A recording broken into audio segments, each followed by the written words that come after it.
આજે જે કેવડિયામાં જે દુઃખદ ઘટના બની અને બે યુવાનોને ઢોર મારીને જે મોતને ઘાટ ઉતારવામાં આવ્યા છે, તો આજે અમે એમને શ્રદ્ધાંજલિ આપવા માટે કેવડિયા જઈ રહ્યા હતા. પણ આ તાનાશાહી સરકાર આજે તમે જુઓ કે રાતથી જ અહીંયા પીઆઈ, પીએસઆઈ, જમાદાર અને એમનો પોલીસ સ્ટાફ અહીંયા ખડકી દેવામાં આવ્યો છે. જ્યારે અમે જવાની તૈયારી કરી રહ્યા હતા શ્રદ્ધાંજલિ આપવા માટે, તો સરકારને કહેવું છે કે તમે આદિવાસી યુવાનો છે એમને શ્રદ્ધાંજલિ આપવાની જરૂર નથી ને તમે ઘરે જ રહો અને અહીંયા અમે તમને આખો દિવસ અહીંયા જ બેસી રહો. જો એવું ન કરવામાં આવે તો પોલીસ એમની કાર્યવાહી કરશે.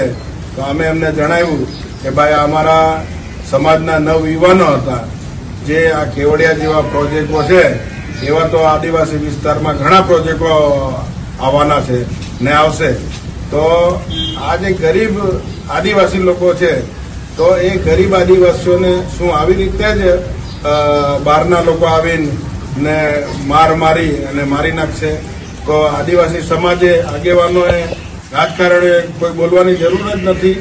હું સમગ્ર આદિવાસી સમાજ અને દેશના આદિવાસીઓને જણાવવા માંગુ છું કે આવી ઘટના પર સરકારે સપોર્ટ કરવો જોઈએ કે ભાઈ આદિવાસીઓ ભેગા થઈ અને એમને શ્રદ્ધાંજલિ આપવી જોઈએ. એમને જે મદદ થાય એ મદદ કરવા માટે જઈ રહ્યા હતા. પણ આજે સરકાર તરફથી તમે જોઈ શકો છો કે અહીંયા મારી સાથે નવયુવાનો છે, એમનો પોલીસ સ્ટાફ છે. હમણાં પીઆઈ હતા, પણ પીઆઈ હમણાં ગામમાં ગયેલા છે બીજે.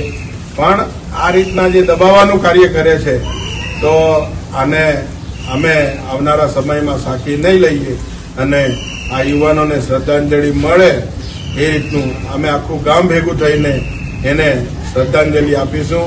આજના દિવસે બી અમે સર્વ અહીંયા ભેગા થયા છે, તો આજના દિવસે બી નવયુવાનોને આત્માને શાંતિ મળે એ જાતની શ્રદ્ધાંજલિ અમે ગામ વતી અને મારી સાથી મિત્રો છે અને પોલીસ મિત્રો છે, એ પણ આદિવાસી છે, તો બધા સાથે મળીને એમને અમે શ્રદ્ધાંજલિ આપીશું, અહીંથી આપીશું એવું સમગ્ર આદિવાસી લોકોને હું જણાવવા માંગુ છું.